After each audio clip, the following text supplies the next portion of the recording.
First, I want to thank everyone for being here today, and thank you for inviting me to participate in this conversation. It's an important conversation in Montana, and we rarely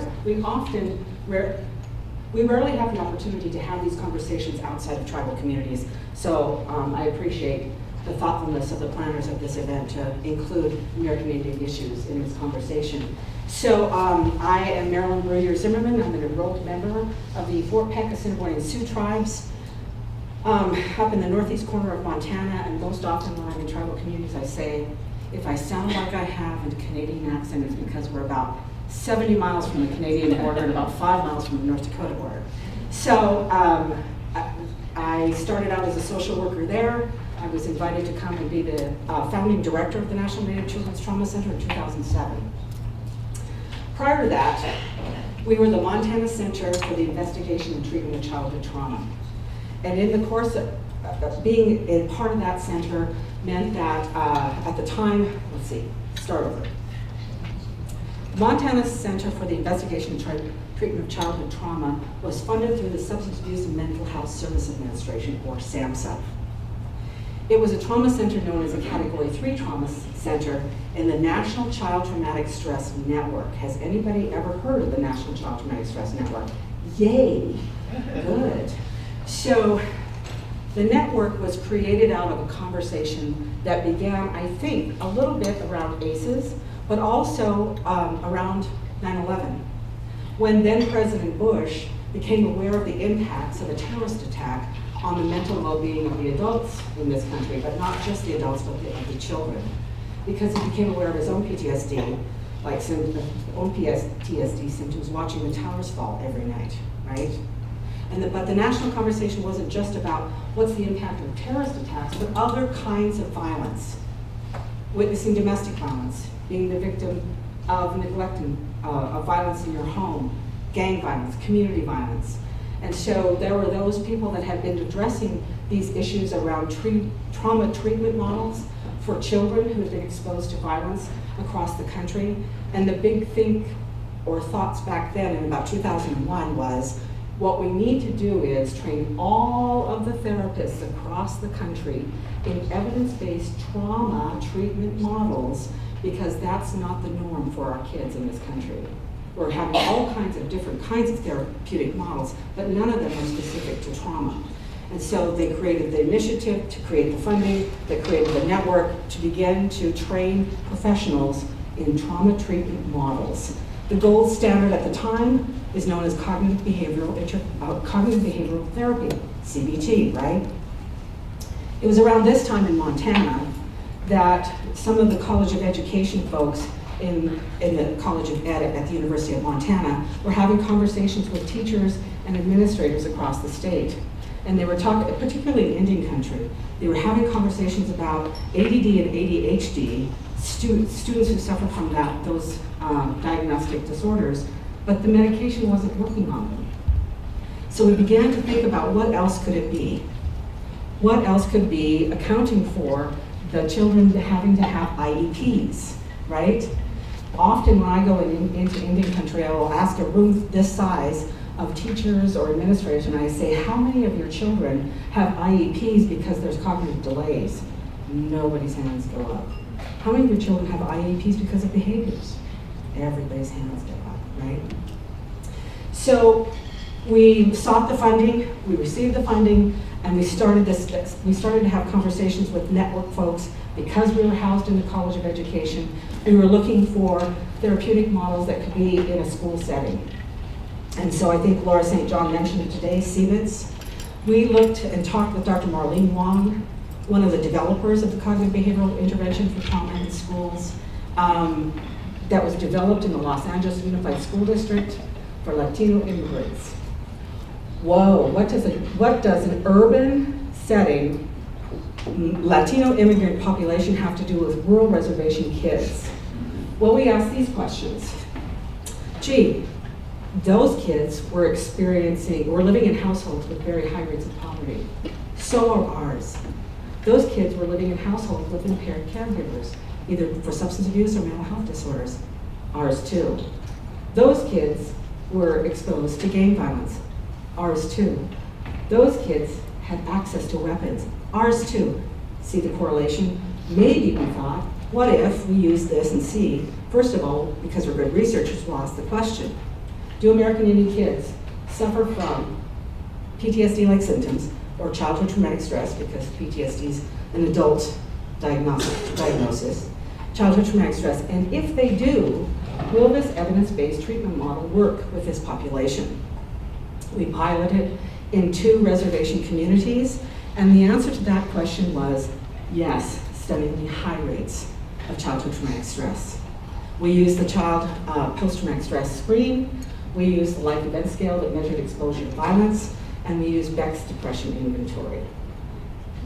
Okay, so those kids that screened in, we used the group of 8 to 10 students for about 10 weeks, and what we found out was, indeed, the CBITS model could be used to reduce their symptoms. Hallelujah. But here's what was more interesting. When we were doing the screening and having the conversations and interviews to get the kids screened into the group, we kept hearing the students say, Mom and Dad fighting bothers me, but Grandma dying bothers me more. You know, seeing my friends beat each other up on the playground is hard, but my uncle dying in a car wreck is harder. My friend dying by suicide is harder.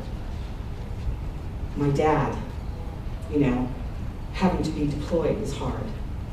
So what we began to have this think, we began to think, well, so if that's really true, we need to investigate that. I came along on the scene about that time, and I'm a social worker by trade. And I said, well, you know, from my own experience in my tribal community, these kids are coming from families that are surveilled a lot by systems, right? Child welfare, justice, schools. I think it might be a red herring. I think these kids might be trying to protect their families by saying, yeah, that's hard, but you know, the dying's harder. Luckily, nobody listened to me, and we went in with a grief screening. Now, 10 years ago, 11 years ago now, this is pretty cutting edge stuff. What we found out, again with our second study, was that rather than exposure to violence, grief and loss accounted more for the PTSD-like symptoms for our American Indian kids. Some 10, 12 years later in the network, we're finding out that grief and loss accounts for a lot of the PTSD symptoms for children in juvenile justice, homeless youth.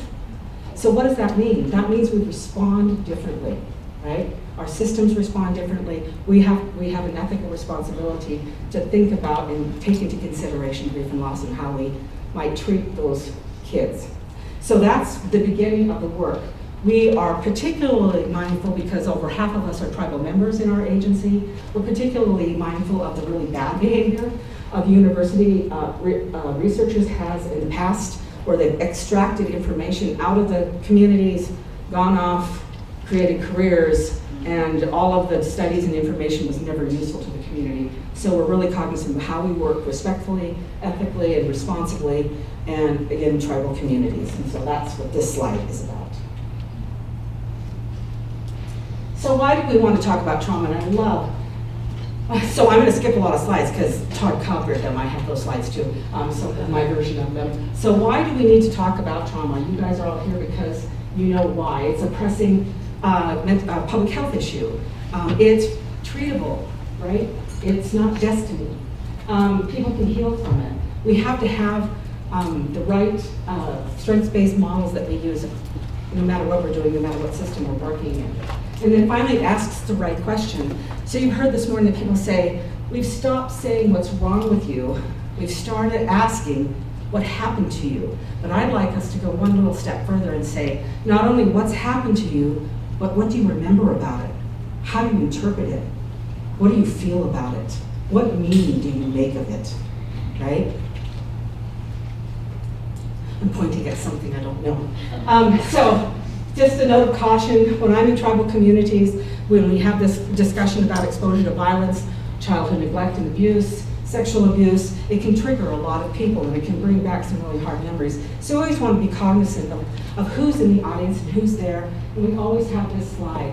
I want to really promote the 741-741 crisis text line, mostly because 8-year-olds to 25-year-olds in this state too will not call anyone, but they'll text the heck, right? When I'm a faculty member in the School of Social Work, and if I can't get a hold of a student by email or phone, I text them. Man, in seconds they responded. So there's also a YouTube presentation on the developers of the 741, 7401, and they're talking about really high usage of Montana American Indian youth. So it's being used in the state, so I really like to promote it. We've covered ACEs. So I won't go into ACEs, just to say that you all know the impact. What I want to talk a little bit about, that there has been some ACE research in Indian country in America. So here's some of the outcomes of those studies. We have, mentioned earlier that I was on the advisory committee for American Indian, Alaska Native children exposed to violence. I think we had 7 hearings across the nation. I think we had somewhere between 500 and 700 people come and provide testimony, tribal members, tribal leaders, tribal elders, youth, families. They provided the testimony, but one of the most provocative statements came from the then Attorney General of the Rosebud Sioux Tribe, Mato Standing High, and he said, it's not who's been exposed to violence in our communities, it's who hasn't, right? It's not 60%, it's 90 or 100%. So here's some of the studies that have been done. I just want to note that the Elders Geyser, that 94% had at least one trauma, right? And that's 309 adults from 8 geographical contiguous reservations, very high rates. I think one of the messages and how I frame it, or how we frame it in Indian country, is different. So one of those studies says that adults are walking around with ACE scores of between 5 and 7, and the average American, I think it's about 3 to 4. And so that can pathologize us, and as an American Indian person, I'm not interested in pathologizing Indians. So what I like to think about is, oh my gosh, the PhDs and the MS and master's level, the administrators, the police officers, the judges, the child welfare, all of those people that are living in those tribal communities that were walking around with those high ACE scores, how resilient are we, right? That's the better message. So here's what we want to touch a little bit on also. What ACEs doesn't account for the people of color in this country, is racism, the experience of racism in their communities. The understanding of structural violence. What do we mean by structural violence? I'm thinking about, as I was thinking this morning, as I was listening to everybody talk, by the way, all morning long I was saying, yes, yes, no, I don't have to say that, yes. It was awesome. So structural violence is the fact that Indian Health Service is the primary health care provider and behavioral health care provider for American Indians across this nation. Indian Health Service is funded at only 50% of need, and has been funded at 50% of need for decades. That's structural violence. Talking about access, there's no access, right? There were, I think about 5 years ago, there were probably 3 PhD psychologists in the country working for Indian Health Service.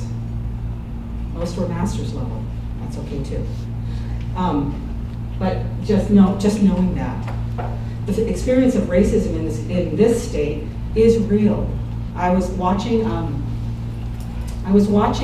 college address by a young black, I think he might be a newscaster. I'm really bad. I don't know public people. And he was at a black college, and he was talking about himself, and he said every single day. Now he's very high up in some news organization, maybe CNN, I have no idea. He said every single day I experience being minimized, being put off to the side, being judged as not good enough, not smart enough, not talented enough, every single day. And I think that if you asked a lot of American Indians in this state, we would tell you the same story. That within our agencies, when they're on reservations, we have those collective experiences. That when we go into a public setting, we have a different experience than the white people that go into that same setting, right? But it's really hard to have this conversation. Nobody wants to have the racism conversation, right? It's too hard, it's too uncomfortable. But I think if we put it in the context of trauma or structural violence, then maybe we could be better equipped to have this conversation and just externalize it a little bit so that we're not so being personal about it. So anyway, that's what doesn't count for ACEs, in ACEs, is the impact of this, and it's huge. Here's the trick. Marta saw this. It's not what happened to you, it's the meaning you make out of it. That's the impact of trauma. So I always tell the story of maybe 5 children, same siblings in a house fire. 2 weeks later, child number 1, oh my goodness, God is good. He saved the dog, he saved the cat, he saved the rabbit. Mom and Dad, he found us a place to live right afterwards. We're fine. Oh man, God is good. We could have died and we didn't. Second child might be just coming off of, we could have died, Mom could have died, the dog's good, you're right, we could have all died, and had a little bit of stress around it.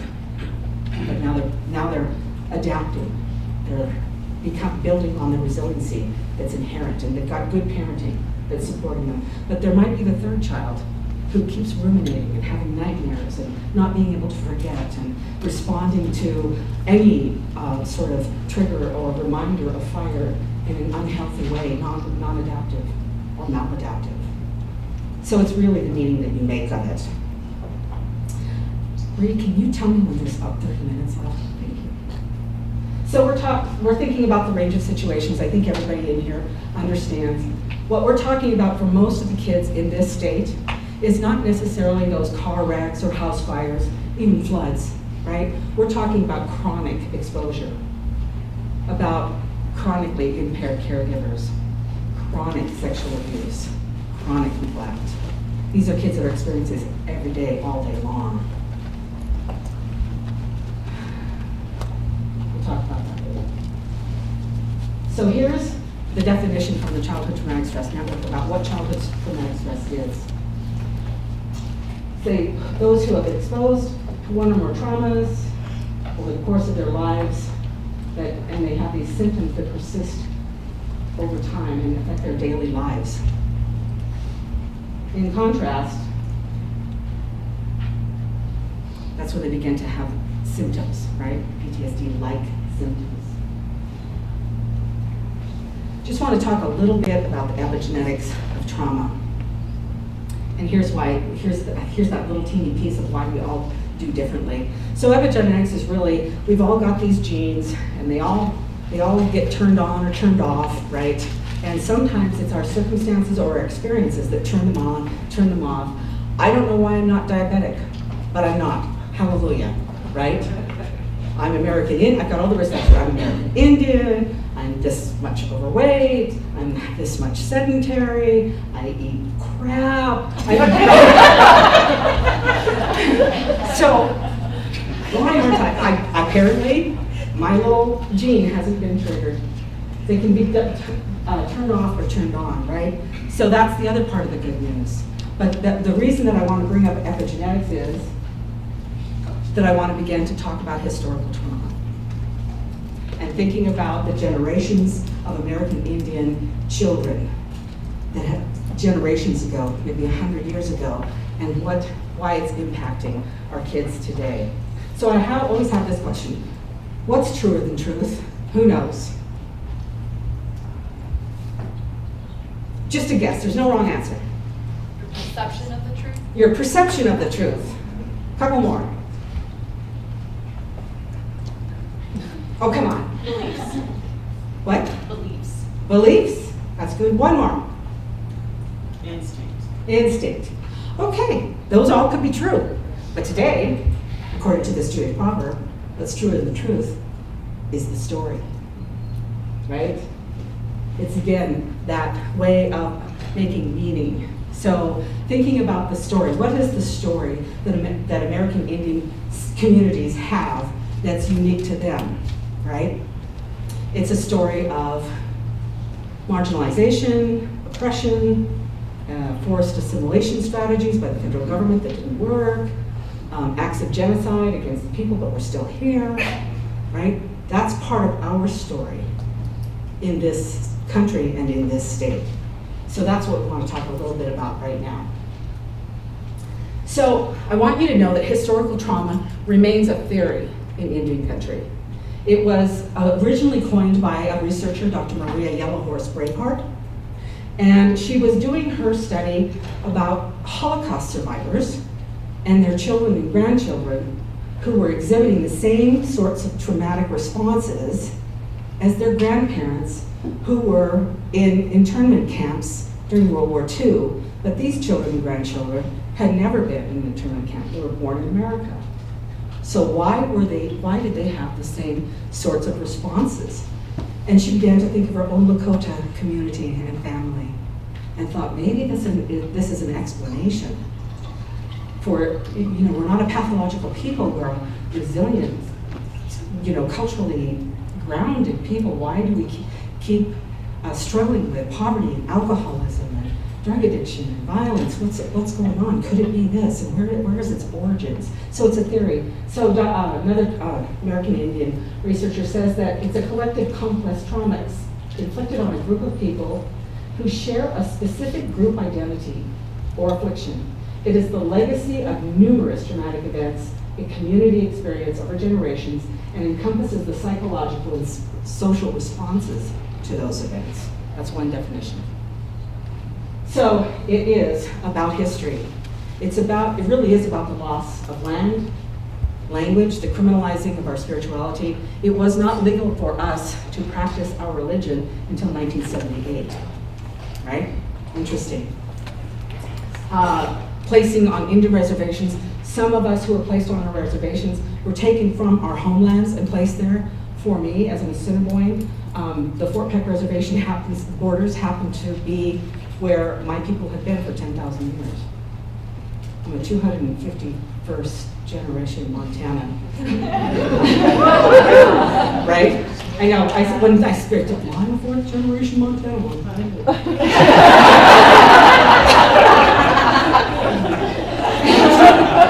Got it, girl.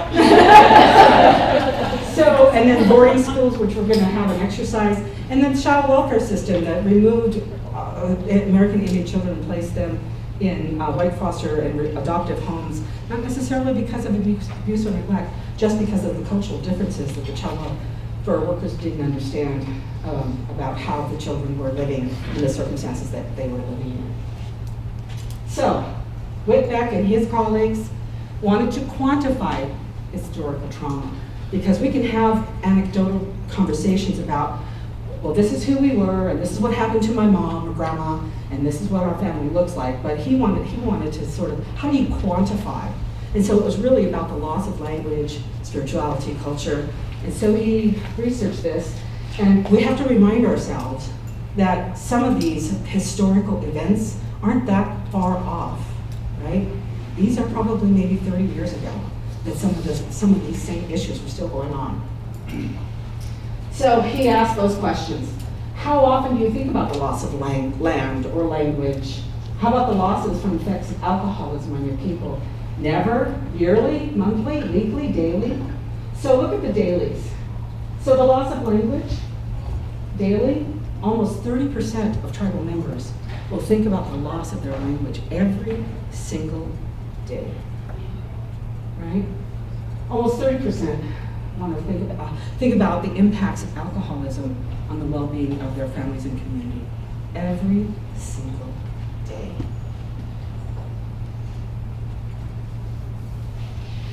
There's a provocative, almost 30% have a lack of concentration because of this loss.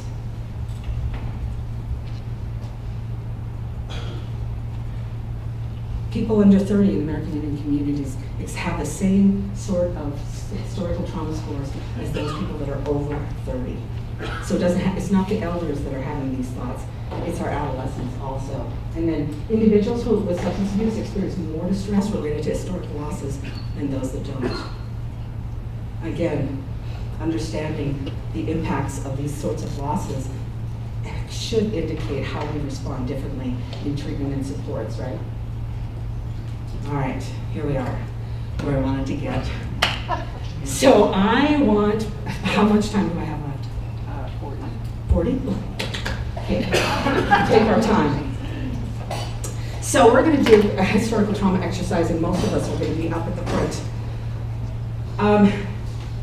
So just to put a little bit of context to start this conversation or this exercise is to remember that by the time Europeans came to the shores of this country, that the cultural way of zeitgeist of the time was that women and children were property to be exploited for profit. And at the same time, as those Europeans landed on these shores, the indigenous people, as they still do today, had a different sort of belief system, a different zeitgeist. In this, on the planet, in every single indigenous community, their language, the word for child, kid, baby, always means sacred or holy or some sort of version of that, it has spiritual significance. And there's this belief, I'll just take my own people and we'll go from there. For us as Assiniboine people, when a child comes into my mom and dad, their child was born between a mom and a dad, that's because the Creator specifically sent that child to us. And he sent that child with teachings, and she sent that child with teachings and lessons for us to learn. And that was a gift. That was a gift to us. And so I'm going to say that this is usually representative of a sacred bundle or holiness. And I would like to invite someone to come and play the child, not the timekeeper. Quickly, come. Thank you.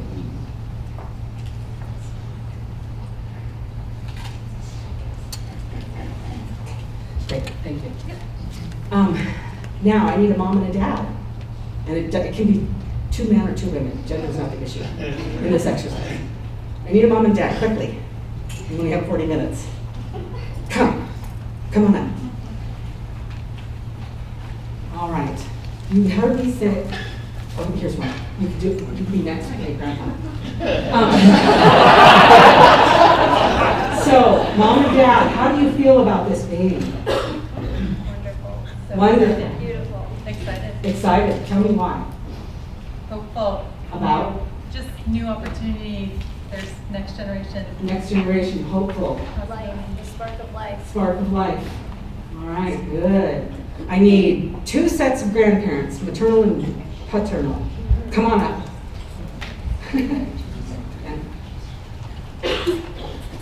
Here we go. Okay, you're being linear. We're a tribal community, we're not linear. Come on in. Come around this baby. Come around the baby. Yeah, put your backs to the audience, it doesn't matter. All right. Grandmas and grandpas, how do you feel about this baby? Honor? Honor? And why? Why honored? She's such a gift. It's an honor. It's humbling to be able to. It's a gift. It's humbling to receive this gift. Anybody else? It feels like a continuation of life. Like a certain Continuation of life, right? You might be very ceremonial people. You might be saying, ah ha ha, she's here. I get to teach her. I get to teach her our medicines, right? Our medicines will continue to serve our people because she's born. Grandpa? Excited. Because? Because there's a chance to watch someone grow up and develop and carry forward the future. Someone to grow up, carry forward our family ways, our traditions, who we are as a family and a people are going to have some, the future of our tribe is in the birth of this girl, right? All right. Now I need aunties and uncles. And I think I want 10 aunties and uncles. So come on up, aunties and uncles.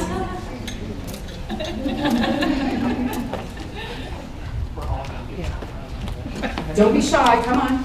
We need more. There we go, keep coming. Thank you, thank you, thank you.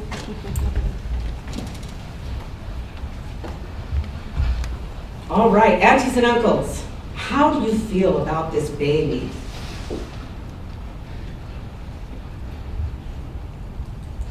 It's go fishing with her. Go fishing with her, okay, that's sort of a European response. All right, aunties and uncles, how do you feel towards this baby? Love, happy. Tell me about love.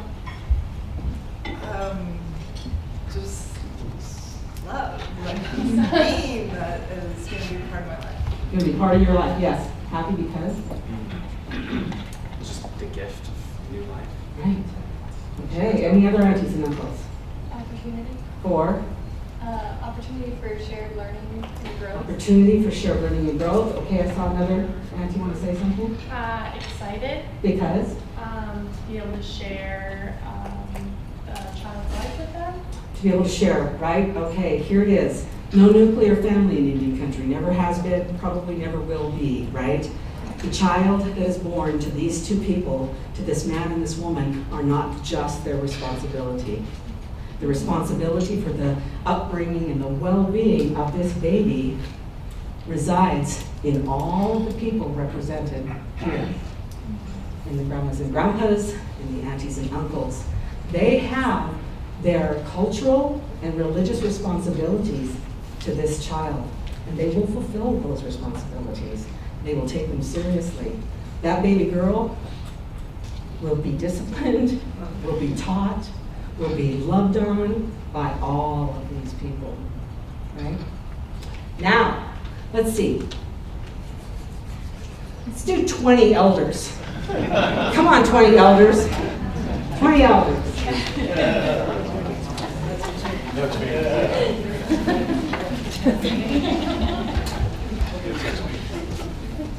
I know. Come around the baby. I realize we don't have much room, but let's try to make some room. Thank you, elders. All right, elders, how do you feel about this baby? Feel. Concerned. Because? Life is hard for Indians. Concerned because life is hard for Indians. Good, okay. Who else? Protective. Protective because? Because she's one of us. Hopeful. Hopeful. Because? We have posterity to continue. Yes. We will continue as a people. This is pre-contact, so it's not as hard as it was. Pre-European contact. I should have made that perfectly clear. Sorry. Any other elders' comments? Responsibility To? to share our culture. Yes, responsibility to share our culture. So again, it's not just mom and dad that are responsible for her well-being. It's not just grandmas and grandpas. It's not even just the aunties and uncles. The elders take responsibility for her well-being. They step in with wisdom. They step in with correction. They step in with support. Always have and always will. That's their role. They're the keepers of the tribal wisdom. And the tribal wisdom is passed on through them. Last group. Don't forget 30 up there, but sorry. I need 30 warriors. 30 warriors. Boom.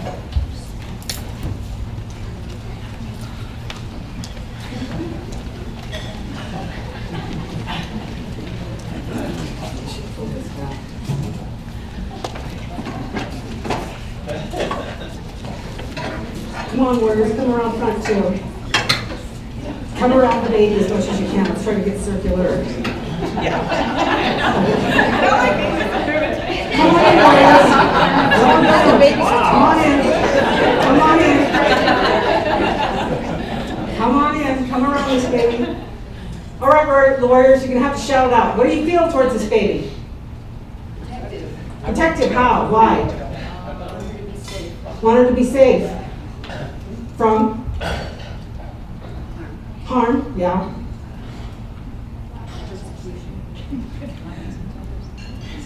Right? The warriors usually, I'll just send one, usually provided the meat. Uh-oh. Oh, good. Big.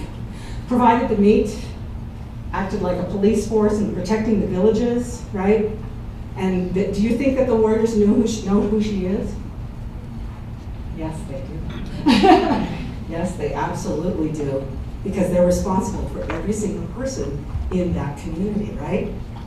So that's their role. What are warriors' roles? Protection? Defend. Defend? Very good. Providers. Providers? Vigilance. Vigilance, they were vigilant about their work, right? Excellent. Excellent. So now, Europeans come to these shores, a country is developed, and then a strategy is imposed to try to deal with the Indian problem. And that was to assimilate. What are the strategies for assimilation? Well, one of them was to say to the government that said, what we need to do is remove the children from their community, their families and communities, so that we can train them to be European in their education and in their way of being in the world. And that's how we will assimilate them. So how do we do that? So on Fort Peck, they built a day school. They gave it to the responsibility of, I don't know, Anglicans or somebody, Presbyterians, who knows. They built a day school. Ouch. I know. And the kids, thinking that if they just burned the school down, that would solve their problem, burnt the school down. And instead, they were sent to the Carlisle Indian School, where the famous General Pratt said, kill the Indian, save the man. It was a military-style school, and that was the way that they raised the children there. So my people went to Carlisle. So they came, very often using some of their own warriors as police officers to forcibly remove the children, sometimes as young as 4. Right? So, excuse me.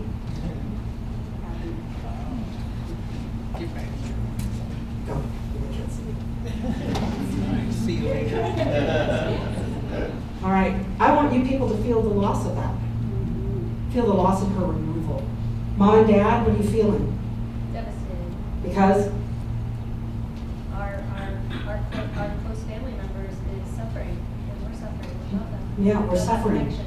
Without that connection, she's gone. We don't know where she is. No one's explained it to us. How long is she gonna be gone? Sometimes they left at 4 and didn't come home until 17. Sometimes they died at Carlisle and were never notified. The families were never notified, so they had no idea what happened. Sometimes the families would write to the boarding schools, and the children were never given the letters, so the children grew up believing that they were not wanted, that their parents got rid of them, right? Okay, grandparents, response, helpless, Shock. shock, Fear. fear. Why fear? Because you don't know what's happening to them. You don't know what's happening to her, right? Excellent. Aunties and uncles, what happened? What's anger? Because? Rage. Rage. Good. Elders, Disoriented. disoriented because? Because our whole orientation. Because you're so focused on the well-being of that child. What's your role now, right? To the next generation. Warriors, failure. Disempowered. Threat to our whole way of being in the world. What else? Disempowered. Disempowered. Okay, what do people who are experiencing rage, disempowerment, feeling threatened, feeling helpless, hopeless, how might they respond? Depression, retaliate to who? Who's everyone? Sometimes ourselves. To each other, right? You can't turn the violence towards the US government. You can't turn the violence towards the boarding school people. Who do you have to turn the violence on? Each other. What else might they experience? Or what kind of behaviors might they engage in? Substance use. Substance use, what else? Dissociation. Disassociation, mental health disorders, Violence towards self and others. violence for itself and others. Not Right? raising large families. Pardon me? Not having babies. Not having babies. That's a whole nother trauma conversation. The sterilization. So, we're forced. So, here we are in this place at this time. I've done this exercise in tribal communities, and I've had elders actually wail when the babies were removed. Right? I've done this in other kinds of settings like this, and the lawyers walk away, and I have to go, wait a minute, guys, we're not done. Where are you going? Well, I'm useless now. What? There's no reason to be here. I failed. Right? Okay. Let's bring daughter back in. Baby. Okay. Oh, wait, we're not done with the bad news. No yay yet. So, now, she's 17. She left at 4. So, I'm going to give her my Indian name. She's known as her white buffalo calf, Piteska Chinjatawa, when she left. That was her name. She comes back as Susie. So when you call her by her name, she doesn't answer you because she doesn't know it, because she doesn't remember the language, right? When she comes back, she doesn't know the cultural and social norms that continue to sort of be within the context of this community. So she might insult an elder. She didn't mean to. She's relating to an elderly person the way she was taught to at this militarized boarding school. She may have been sexually abused by a man at that boarding school, so the only way she's learned maybe how to relate to men is in a sexualized way. And she may approach an uncle very inappropriately. What do you think that does to her family? It brings shame, and they feel a sense of shame. So then, because of that sense of shame, how might you behave towards her? Rejecting, shunning, hostile, shaming, right? So how's she supposed to come back to you in a good way? And how is she now? She turns 19 and she marries another boarding school survivor and they have a child. How has she learned the cultural parenting, nurturing parenting ways of your people? She hasn't. How might she begin to parent? Punitive, authoritarian, right? If at all, right? But that didn't happen here. You guys remember how to bring her home. So we can end this exercise in a good way. I have been blessed in many settings where there's been somebody who knew how to sing an honor song, and they've sung an honor song. Anybody here? No? Okay. So instead, think about a spiritual way that you might want to bring this child home. And just emulate that in physicality as she walks back into the center of the group.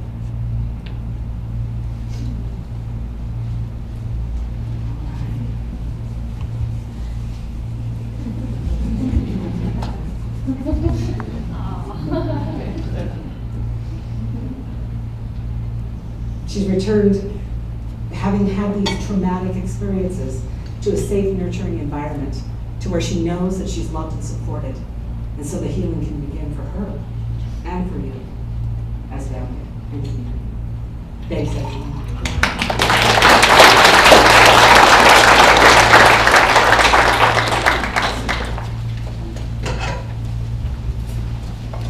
Well, you don't have to go with this.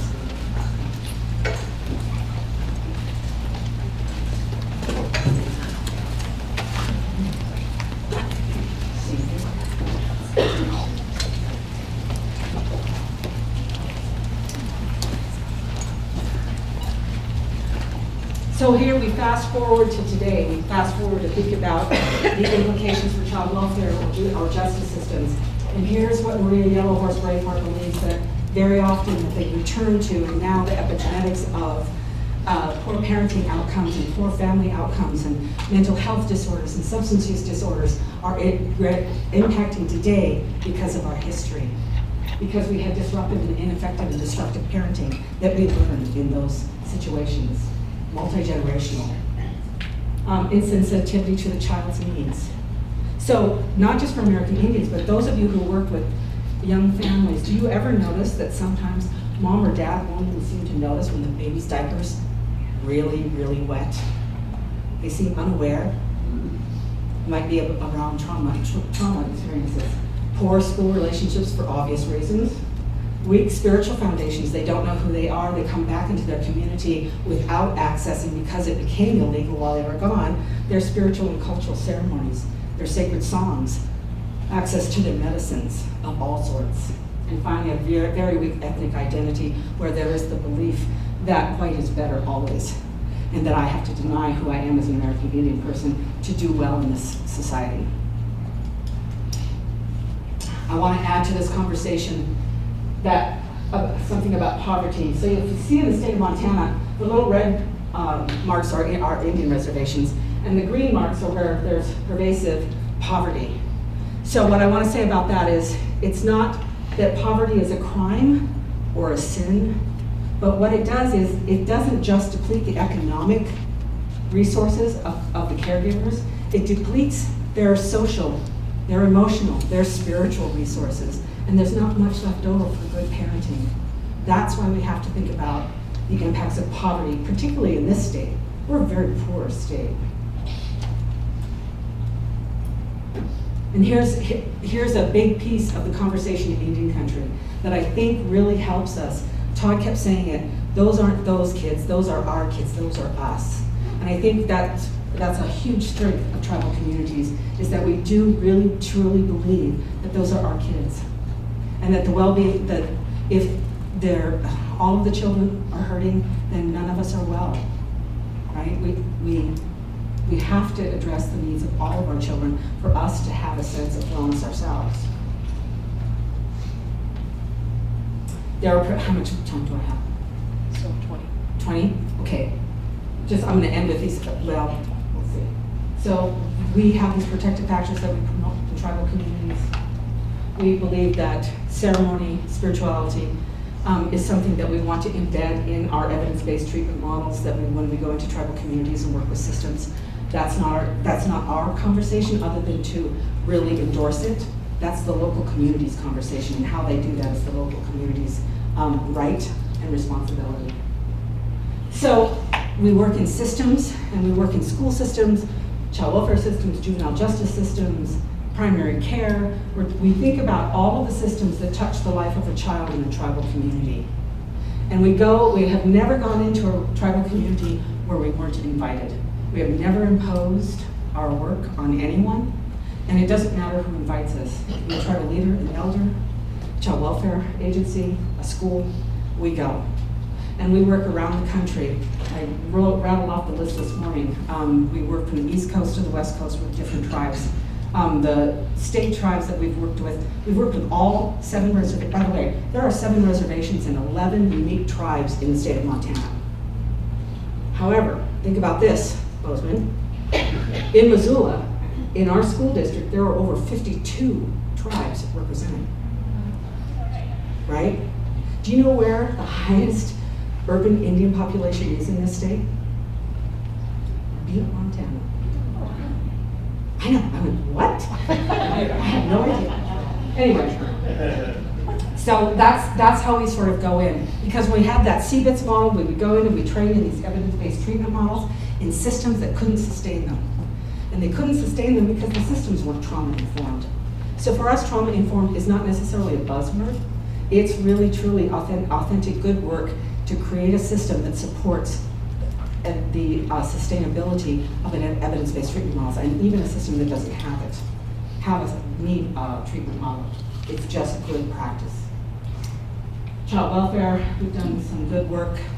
Part of creating a trauma-informed system, just want to say this, is really about identifying the kids with trauma. So whether you're in a school or you're in a child welfare setting or whatever, we can't make assumptions about who is impacted by a traumatic event, right? We can't, just because I know Johnny, and I know Johnny was in a horrific car wreck because I'm his physical education teacher and I know his dad, doesn't mean that he needs to go and have treatment around trauma. He might be pretty resilient, he might have good supports at home, things I'm not aware of, but we've got to be able to identify when the hallmark of any system that's trauma-informed is being able to screen for those kids that may have trauma symptoms, because we're always surprised about who that is.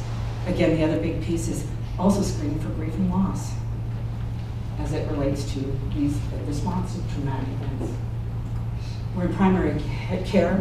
I wish I would have remembered to put the picture of a slide that said that it's a woman, she has a tear, it's like when you're in a primary care setting and you need to wait, you have the same traumatic response, brain response, hormone level response, as if you were being traumatized, if you were experiencing another traumatic event, simply because of fear and of not being seen and treated and supported. Isn't that interesting? Actually, we put some of our policies about patient access to our services. We've been working with those tribes, youth dynamics, justice systems. A big piece of juvenile detention center work that we do in identifying and using screens is helping adolescents understand their own trauma. So part of the screening process is to say, here's an opportunity to talk about what events are traumatic. The kids begin to recognize, oh gosh, I might, and then understand their own trauma responses, and then understand their own trauma triggers, and then understand how to respond much more healthily and thoughtfully to support themselves. And that's a big piece of the screening. It isn't just to identify you and label you as trauma victim, but to give you the supports that you need to begin the self-healing. Juvenile justice work. We're working, so here's final slide, our model for us working in tribal communities. This, if you guys want this PowerPoint slide, we can get to that. I want to leave opportunity for questions and answers right now because we're going to talk about resilience in my session this afternoon. There won't be that opportunity. So, sorry about the boom, abrupt end all of a sudden, but I thought I'd better get going here. So anybody have any comments or questions? Yes, Tom. Marilyn, we, child-wise, worked with many tribes for quite a few years, and I remember we were invited by the tribal leaders to participate in the Creators Game for Tech, and which was such an honor for us. I remember in one of those games, there were, I don't know how many people, maybe. Thank you. The Creators Game in Fort Peck. In those games, there were probably 70, 75 people there, and then some adults in the stands watching, and part of that game was to use your given Indian name, and I was saddened and shocked that only about 25% of the people, kids and adults, had an Indian name. So there was certainly a loss of culture there that really upset us, you know. It wasn't personal to me, obviously, but I took it personal in the sense of sadness for them. I know that some of the tribes are now reinstituting or instituting a new program in the schools to teach the native tongue. Is that in all the reservations and all the schools?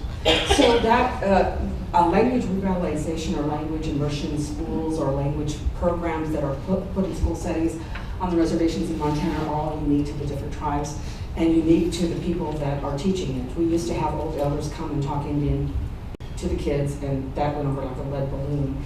And now a new generation of linguists, I'll just talk about my reservation, have come up and out and are developing really rich, dense language programs, and they're giving the kids.